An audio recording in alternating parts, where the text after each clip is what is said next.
Mais uma execução em São Luís. Homem é morto com 23 tiros no bairro São Bernardo. Município da Raposa é alvo da Operação Tornado da Polícia Militar. Na edição de hoje você vai ver as condições em que são realizadas as operações de salvamento nas praias de São Luís. Hoje a gente estreia a série de reportagens especiais sobre o uso do Facebook como ferramenta de denúncias. E você vai ver ainda.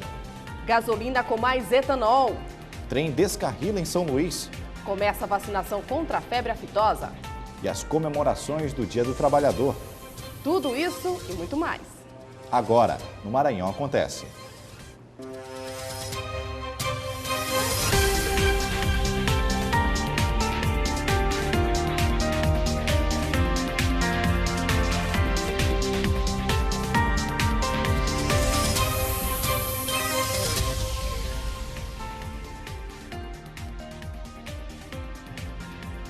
Olá, boa noite.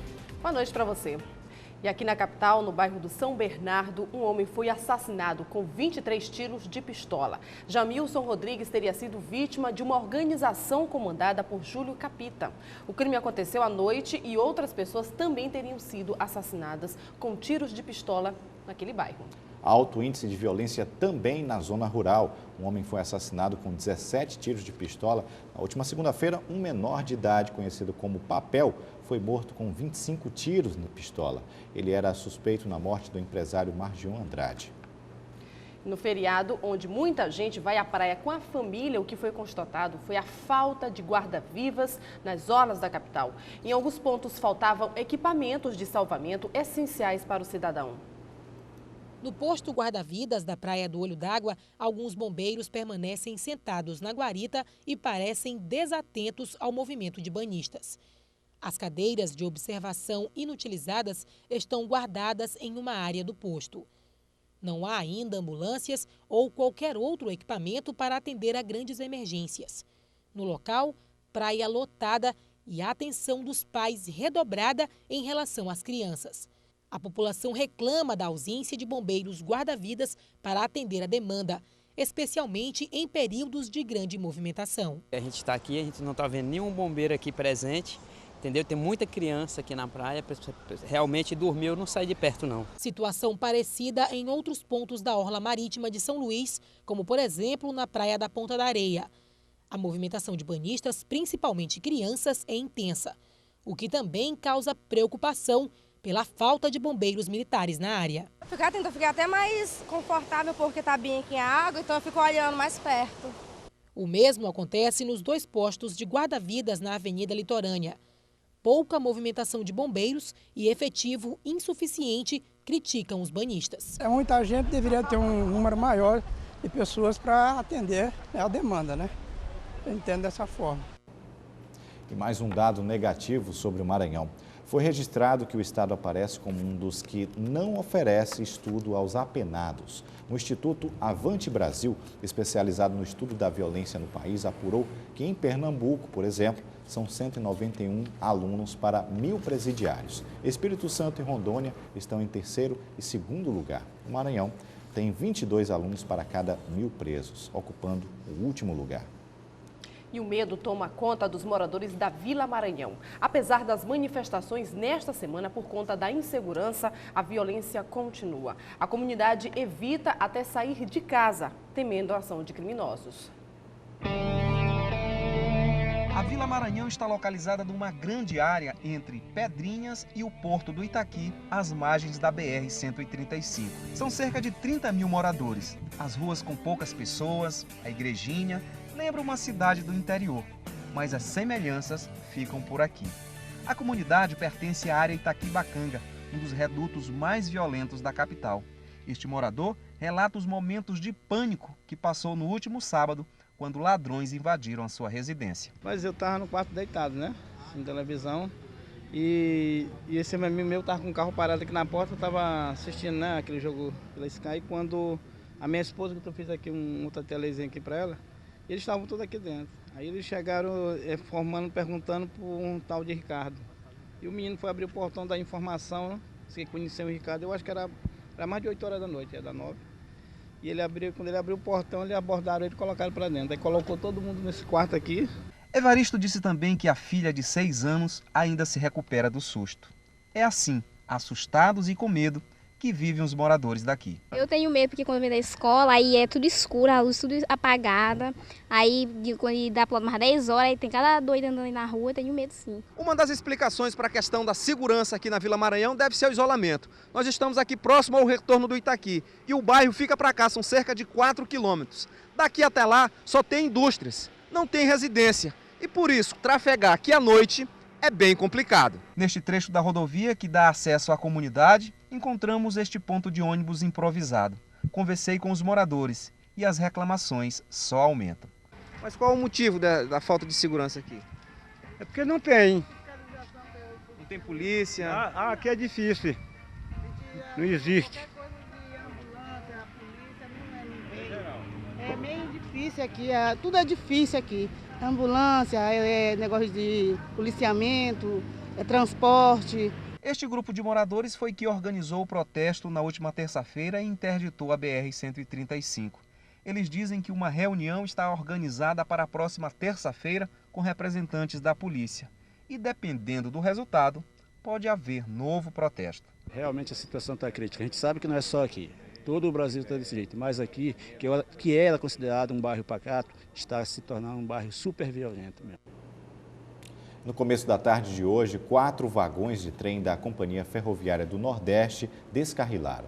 O trem seguia para Teresina carregado de gasolina. O acidente aconteceu no Campo de Perizes, mas os vagões não chegaram a tombar e não apresentam risco de incêndio. O fato não comprometeu o trânsito na BR-135. Ontem à noite, vagões do trem da Vale tombaram próximo a Santa Inês. Não houve vítimas e os vagões estavam vazios, seguindo para Carajás, no estado do Pará. Acidentes nas ferrovias, acidentes na véspera do feriado nas estradas do Maranhão. A Polícia Rodoviária Federal registrou 7 acidentes. Do total, 3 registraram apenas danos materiais e 4 tiveram pessoas feridas e encaminhadas a hospitais mais próximos. Entre os problemas que geram os acidentes está a ultrapassagem perigosa e o uso de bebida alcoólica nas BRs. E no próximo bloco, gasolina agora com mudanças na mistura. E mais, o Facebook como ferramenta de denúncias. O Maranhão Acontece inicia uma série de reportagens especiais sobre o uso da internet para denunciar golpes e crimes. A gente volta já, não sai daí.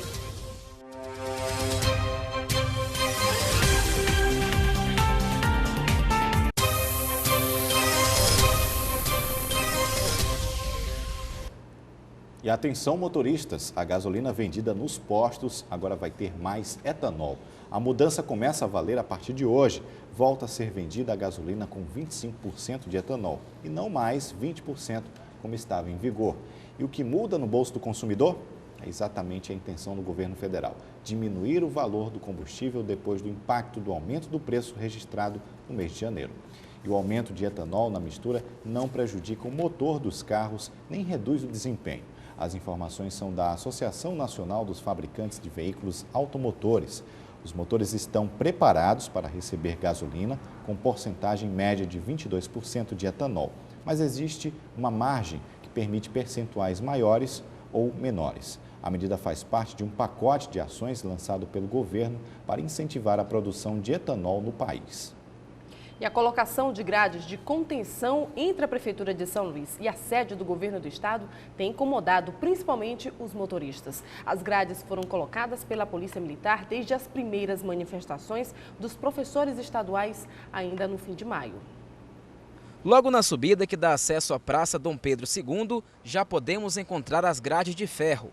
Entre as sedes da Prefeitura e do governo do estado, novas grades. Desta vez, elas fecham as ruas, dificultando o acesso de carros e de pessoas, causando muitas reclamações. Os pessoal reclamam muito e as pouquinhas vagas que tem, os pessoal dão culpa assim, ó. Não deixa a gente trabalhar, não deixa a gente colocar os carros direito. Você realmente atrapalha o trânsito daqui, demais. E atrapalha nosso estacionamentozinho também, que o nosso ganha-pão do dia a dia. Segundo o subcomandante da Guarda Municipal, que faz a segurança da Prefeitura, as grades de contenção foram postas pela Polícia Militar. As grades aí foram colocadas em virtude da questão da greve dos professores do Estado, tá? E não foi colocado pela Guarda não, foi colocado pela Polícia Militar. As grades de ferro foram colocadas pela Polícia Militar para conter movimentos sociais. No entanto, elas têm prejudicado o direito de ir e vir das pessoas. Neste ponto, por exemplo, o pouco espaço que resta aos pedestres, eles têm que disputar com os carros e com as grades de proteção. Tentamos ouvir os militares que fazem a segurança do Palácio dos Leões. Eles não quiseram gravar entrevista, mas informaram que não há previsão para a retirada das grades, pois esperam que aconteçam novas manifestações dos professores estaduais nos próximos dias. Enquanto isso, os transtornos continuam. Eu acho isso errado, né? Tendo em vista que a gente tem que pagar pelo estacionamento, a cidade é a cidade histórica e a gente sabe que não comporta, né, esse fluxo imenso. E além disso tem que pagar pelo estacionamento e concorrer com os flanelinhos. Começa a campanha de vacinação contra a febre aftosa no Maranhão. Essa campanha é a última ainda na situação de médio risco. Na próxima vacinação, o Maranhão já vai estar na linha zero de risco. Nesta primeira etapa vão ser vacinados cerca de 7,5 milhões de cabeças de bovinos e bubalinos em todos os estados. Já foi confirmada a assinatura da portaria ministerial de reconhecimento de zona livre de febre aftosa para 8 estados, incluindo o Maranhão. A solenidade acontece no dia 20 de maio, aqui em São Luís. E o Maranhão Acontece está para iniciar agora uma série especial sobre o uso do Facebook como ferramenta de denúncias de golpes e crimes. Nossos repórteres vão mostrar casos que foram levados a público através do Facebook e que acabaram sendo solucionados. Nessa primeira reportagem você vai conhecer uma rede de denúncias chamada Identidade Pejoteira. Nas redes sociais, os jovens podem se informar sobre os assuntos do momento, saber o que os amigos e ídolos estão fazendo, o que estão pensando e onde estão. Mas tem pessoas que acessam com outro fim, buscar espaço para reclamações, denúncias e mobilizações. No bairro do Anjo da Guarda, este grupo de jovens usa o Facebook para organizar campanhas e despertar interesses por questões da comunidade. A página Identidade Pejoteira chegou a ter 1.300 curtidas, um clique de pessoas que apoiam as iniciativas do grupo. No ano passado, eles conseguiram organizar pela internet a campanha Mova São Luís. Uma das principais reivindicações era a melhoria no transporte público. E surtiu efeito. Pois é, a nossa principal reivindicação era a quebra do monopólio da Taguatu, empresa hoje que atua na nossa área. A gente entendia que devia ter mais de uma empresa para ter a questão da concorrência e tal. E hoje, atualmente, a gente tem mais de 2 empresas novas agora na área e a gente entende isso como uma dos reflexos da nossa luta, sim. Este outro perfil, com o nome de Coroadinho Geral, funciona como uma espécie de diário do bairro. E entre as muitas publicações, tem as relacionadas a pessoas desaparecidas. A página está no ar há 1 ano e já conseguiu resolver 3 casos. Mas por retratar questões de um bairro onde a violência ainda é muito grande, não pode deixar de lado esta temática. A pessoa que atualiza a página na internet não pode aparecer com medo de represárias, porque também, além de divulgar a cultura, o esporte do bairro, ele divulga também questões da violência. Ele está aqui do meu lado e eu queria saber, a página na internet, o Face, ela funciona como uma espécie de diário do Coroadinho, contando histórias? Como é que funciona isso mesmo? Sim, ela funciona dessa forma, mostrando a história do Coroadinho para que a comunidade possa se ver através de uma ferramenta de credibilidade, que no caso é o Coroadinho Geral. O administrador da página me conta que só este ano 15 pessoas foram assassinadas no bairro. Por meio da internet, ele desencadeou uma campanha que teve como marco final uma caminhada. Cerca de 1.000 pessoas participaram desse evento e olha que estávamos debaixo de chuva, né? Um evento bastante mobilizador dentro da comunidade, as pessoas pedindo paz. Mas claro, ali a equipe do Coroadinho Geral participando, mas sem as pessoas saberem quem era, de fato, né, os administradores da página. Porque o assunto maior era um pedido de baixa na violência. E a gente conseguiu levar muita gente para a rua. As redes sociais possuem características um pouco diferentes dos outros meios de comunicação. A rápida velocidade com que as informações se propagam, grande quantidade de pessoas que consegue atingir, a facilidade de acesso às informações divulgadas e maior exposição no tempo das informações. Assim, de clique em clique, esses voluntários utilizam a tecnologia para ajudar suas comunidades. E veja a seguir, moradores do Sacavém denunciam que o centro de saúde do bairro está fechado há mais de 2 anos. Você vai ver também a árvore cair em cima de um carro no bairro da Camboa. Os detalhes logo após o intervalo.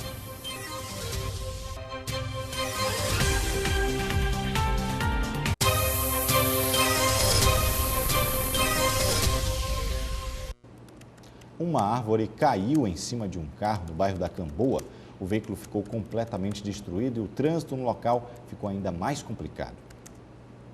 O acidente aconteceu no bairro da Camboa por volta de 6 da tarde, horário de pico. Esta árvore, que fica no terreno de uma creche, caiu em cima deste carro. O empresário Alfeu Prazeres, condutor do veículo, não teve ferimentos.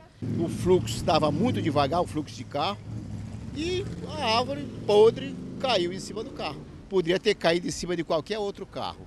Segundo o gestor da creche, a Defesa Civil já havia sido acionada para a retirada da árvore. Algumas árvores do lado de dentro da escola já tinham sido cortadas, mas essa ainda não. Aí a gente estava aguardando já providências em relação ao Corpo de Bombeiros. O empresário vai acionar a prefeitura judicialmente. Além do carro tem seguro, mas nós vamos acionar o poder público, que ele é que é culpado devido a essa omissão. E o Tribunal de Justiça do Maranhão determinou e a 4ª Vara da Fazenda Pública de São Luís confirmou a anulação das leis de zoneamento, uso e ocupação do solo. As leis municipais aprovadas ainda na gestão passada previam, por exemplo, que qualquer empreendimento residencial ou não residencial fosse construída acima da capacidade de suporte da infraestrutura da cidade em troca de supostas melhorias urbanas no entorno do empreendimento, tornando viáveis construções cada vez maiores em espaços mais reduzidos e prejudicando o planejamento urbano atual. A Justiça Estadual entendeu que as 2 leis são inconstitucionais por terem sido aprovadas sem elaboração de estudos técnicos e urbanísticos, sem publicidade prévia e sem participação popular, como prevê a Constituição Federal, o Estatuto da Cidade e o Plano Diretor de São Luís. Com a anulação das leis, licenças, alvarás de construção e habitação concedidos pela Prefeitura de São Luís até a data da sentença, continuam válidos. Moradores do Sacavém denunciam que o Centro de Saúde Carlos Macieira, que fica no bairro, está fechado há cerca de 2 anos. Nossa equipe foi ao local e verificou logo na entrada uma placa que indica uma reforma, mas sem data de início e nem de término das obras. Por causa do tempo que ficou fechado sem manutenção, parte do teto do Centro de Saúde desabou. O Hospital Municipal fica no bairro Sacavém. Os moradores denunciam que o Centro de Saúde José Carlos Macieira está fechado há mais de 2 anos e não tem previsão para voltar a funcionar. No local, apenas uma placa informa uma reforma que nunca aconteceu, segundo a população. E para piorar, o teto da unidade desabou com a força das chuvas há 2 semanas. Desde a gestão passada, que caiu há mais de 2 anos, e a comunidade que vem sofrendo com isso. Ainda de acordo com os moradores, funcionários da Secretaria de Obras do município e até mesmo o prefeito atual já estiveram no local. Mas até hoje, nada foi resolvido. O prefeito deu que ele iria mandar ajeitar o hospital. Há uns 3 meses atrás, quando ele veio, ele deu a garantia do nosso posto ser reconstruído de novo, que nós não precisaríamos sair mais daqui do bairro para ir atrás de hospital em outros lugares. A situação de descaso com a saúde pública se repete na zona rural. O prédio onde deveria funcionar o atendimento médico ambulatorial AMA está, assim, completamente destruído. O piso e o forro comprometidos, além das portas, janelas e instalações elétricas danificadas. Em 2009, um acordo entre Prefeitura de São Luís e Alumar garantia o funcionamento do AMA. A empresa cumpriu com 30% do custo de mais de R$1,5 milhão. Mas a Prefeitura do município, que ficaria com os outros 75%, nunca começou a obra. E hoje, onde deveria oferecer atendimento médico de urgência e outros benefícios à população, está assim abandonado. Em nota, a assessoria de comunicação da Secretaria Municipal de Saúde informou que todas as unidades de saúde do município foram visitadas e que a reforma do Centro de Saúde Carlos Macieira está em processo de licitação para a contratação da empresa que irá fazer as obras. Por isso, ainda não há previsão para início da reforma. E agora nós vamos mostrar as ações de combate à criminalidade na região metropolitana. A Operação Tornado da Polícia Militar atuou hoje na cidade de Raposa, que tem registrado altos níveis de violência. Os moradores reclamaram através de ligações aos CIOPs, casos de tráfico de drogas que têm tomado conta de vários bairros da capital.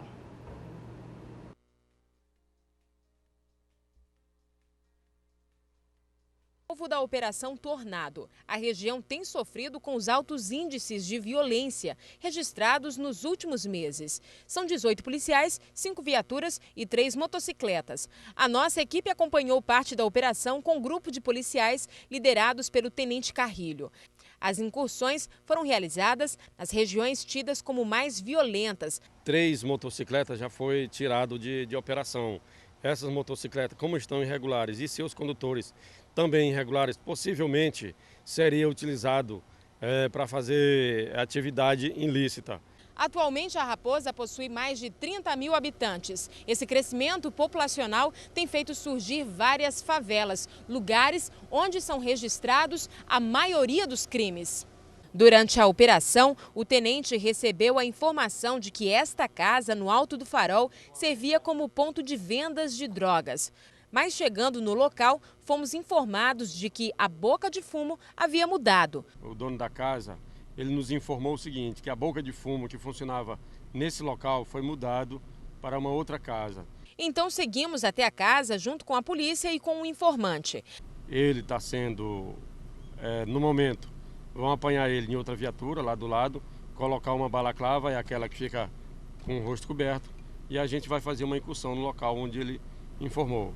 Mas chegando na residência, a polícia percebeu que a casa estava vazia e que no local também mora um bandido procurado. Certo, tivemos uma informação com o nosso parceiro, né? E ele informou que o Elcon, suspeito de ter matado o João, também aqui da comunidade. Esse Elcon, ele trabalha com droga, é envolvido com droga. Complicada a situação. E os contribuintes que não fizeram a declaração do imposto de renda dentro do prazo, que terminou ontem, poderão enviar as declarações a partir das 8 horas de amanhã através do site da Receita Federal. O sistema já está preparado para gerar as guias de recolhimento do imposto com multa de atraso que tem valor mínimo de R$ 165,74 e o máximo de 20% do imposto devido. No ano passado, 600 mil declarações foram enviadas fora do prazo entre maio e dezembro de 2012. O primeiro lote de restituição do imposto será liberado no dia 17 de junho. Acesse o site da Receita, o endereço é receita.fazenda.gov.br. Daqui a pouco, depois do intervalo, vamos mostrar as atividades do Dia do Trabalhador. E vamos mostrar a Romaria dos Trabalhadores na área Itaquibacanga. A gente volta já.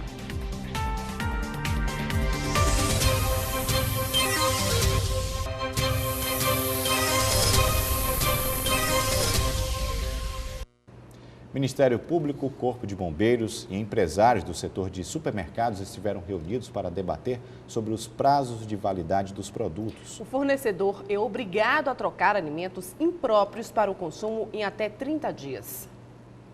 Alimentos dentro do prazo de validade, desde que conservados, obedecendo às indicações do fabricante, devem garantir ao consumidor as qualidades nutricionais e sanitárias. Mas você sabia que o fornecedor é obrigado a trocar alimentos impróprios para o consumo em um prazo de até 30 dias? Até porque alimentos vendidos fora do prazo da validade podem causar riscos a quem consome. Alimento? Não, acho que produto, né? Produto é, por exemplo, com a garantia, mas alimento é uma novidade? Está no Código do Consumidor. Ah, que coisa boa. Segundo o código, eles ainda têm a obrigação de te ressarcir, né? No caso de produtos comprados que estão fora do prazo de validade. Também eu nunca prestei atenção, porque às vezes geralmente eu olho a validade.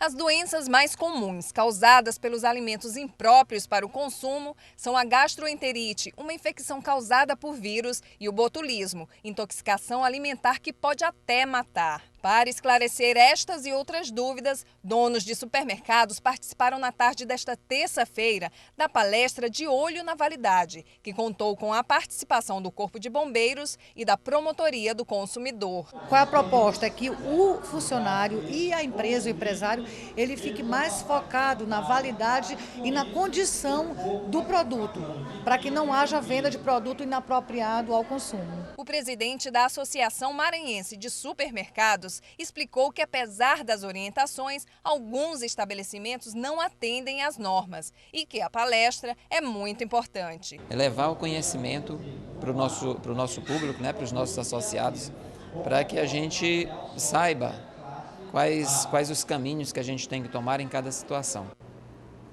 E o problema também acontece com o consumidor, que acaba também não prestando atenção na validade e acaba comprando o produto fora da validade. Essa orientação também deveria chegar ao consumidor. Centenas de pessoas participaram hoje da 23ª Romaria dos Trabalhadores da área Itaquibacanga, promovida pela Igreja Católica. O objetivo da edição deste ano da Romaria é conscientizar os jovens da capital na luta pela melhor saúde, educação e segurança. Com o tema Juventude, Fé e Protagonismo, o mesmo da campanha da Fraternidade da Igreja Católica, a 23ª Romaria dos Trabalhadores reuniu dezenas de pessoas na tarde desta quarta-feira na Praça do Bacanga. A caminhada começou a ser organizada em fevereiro deste ano e contou com a participação especial dos jovens da comunidade. O que nós queremos é que essa juventude venha agora e se engaje para que continue num processo de discussão, para discutir, para trazer melhoria para eles e para os outros que vão vir num processo mais tarde. Jovens que representam o futuro da sociedade e que desde já estão engajados na luta por direitos de uma comunidade que sofre há quase 50 anos com a precariedade dos serviços básicos, principalmente o transporte público. Os ônibus quebram no meio da estrada. Nós chegamos atrasados nos nossos compromissos, perdemos consultas, tudo devido à precariedade dos ônibus. A Romaria percorreu a Avenida dos Portugueses, da Vila do Bacanga ao Anjo da Guarda. Os participantes aproveitaram o 1º de maio para fazer inúmeras reivindicações para educação, saúde e segurança. A Romaria dos Trabalhadores ela tem na sua essência a participação da comunidade, apesar de nascer no seio da comunidade eclesial de base, da Igreja Católica, mas ela envolve vários atores da comunidade. E os jovens eles são chamados também a participar, né? E este ano, inclusive, o tema é a juventude, né? E ainda falando dos trabalhadores, o feriado de 1º de maio é a data em que se comemora as lutas e conquistas dos direitos trabalhistas. Mas ainda falta muito para ser conquistado. Um dos maiores motivos de reclamação dos trabalhadores é quanto ao valor do salário mínimo, que, segundo o DIEESE, está muito abaixo do ideal. 1º de maio, Dia do Trabalho. É o marco da história da luta de centenas de homens e mulheres por melhores condições de vida e por um salário digno e justo, o mínimo necessário para viver. Mas, infelizmente, o salário mínimo do brasileiro não é o ideal. Segundo o DIEESE, o salário mínimo do trabalhador deveria ter sido, em março de 2013, de R$ 2.824,92. É dolorido, né, no bolso de quem sabe. Tem muita gente que não sabe disso, né, mas se fica sabendo, dói no bolso, porque salário mínimo não dá para sobreviver com salário mínimo. Eu já achava que fosse por aí, porque vai só defasando e as autoridades divulgam que não tem inflação, que a inflação é de 0,5, chega... Mas o salário cada vez menor, o poder, né, de compra é sempre cada vez menor. Mas, apesar das perdas salariais que desde o tempo de Getúlio Vargas contribuíram para a defasagem do salário mínimo, de acordo com o IBGE, 95% das negociações salariais conquistaram aumentos reais na comparação com a evolução do Índice Nacional de Preços do Consumidor, o INPC. Após o fim da ditadura e a retomada da democracia, os trabalhadores puderam ir para a rua, organizados pelos seus sindicatos. Então, com isso, nós podemos, a partir daí, brigar pelo salário mínimo mais adequado. Então, essa defasagem salarial hoje, entre o que o DIEESE imagina que é o ideal e o que é pago, é ainda uma diferença muito grande, em virtude desse engessamento das lutas sindicais pelo setor patronal, pelo governo, pelas esferas do poder. Ele também confirmou que a valorização do empregado está diretamente ligada ao salário. Mas o trabalhador de uma empresa dessa, ele só sai com o seu salário e o seu fundo de garantia quando ele é demitido. E o patrão continua com o seu patrimônio preservado, com o bem-estar, o seu bem-estar social, da sua família. E você vai conferir agora o que acontece amanhã. A Prefeitura de São Luís publica nesta quinta-feira o edital para a contratação temporária de emergência de profissionais para o Hospital de Djalma Marques, no Socorrão 1.